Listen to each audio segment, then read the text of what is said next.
So you can gather in a small group. If everyone is vaccinated, you can gather unmasked indoors in a small group. Okay, so that's something new, and that's something really shows that there's optimism and the data is looking good on these vaccines. You can gather in a group unmasked if individuals are vaccinated with one other household that's unvaccinated, as long as those individuals are low risk if they develop COVID of having severe disease.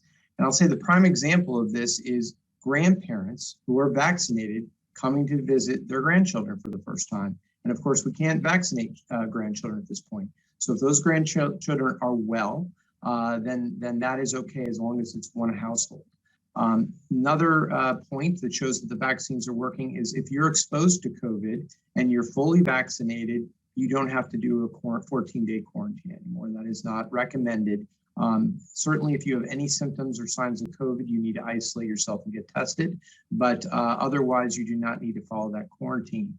What the CDC said that vaccinated individuals need to continue to do is mask in public, continuing to social distance in public, all the same sort of things. They are still not recommending broad travel because, again, travel is one of those ways where the virus can spread, and it's a vector.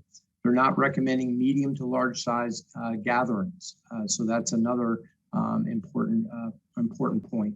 But this is all optimistic. We're cautiously opening up and proceeding, and we're following the data. And as the data looks better and better on these vaccines, the CDC will continue to make recommendations accordingly. The one thing that we talked about previously that is looking good is we weren't sure about spread. You've been vaccinated. Could you be asymptomatic and spread to others? The data on that is starting to look better, that the answer is no. We're not definitive on that. So we're still masking everyone. And from a practicality standpoint, you have to remember, you're not holding up a card, you're not wearing a hat that says I've been vaccinated. So from a practicality standpoint, there's no way to say who's vaccinated and not when we're out in public, when we're shopping at Target. So we all need to be respectful of each other. We all need to be protective of each other and wear a mask. Really, the end is in sight. I really do feel that the data is showing that. This pandemic continues to throw us curveballs, so I'm not going to hang my hat on that, but I'm really optimistic at what we're seeing. Thank you.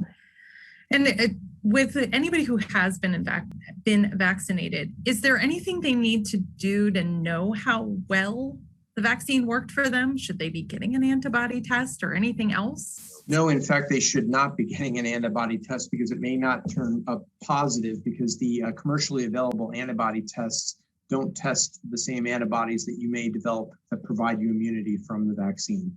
So that is something that we learned here a few weeks ago with an individual that was concerned in that regard, and we did talk to some laboratory experts on this. So you do not need to get checked. You don't need to be confirmed.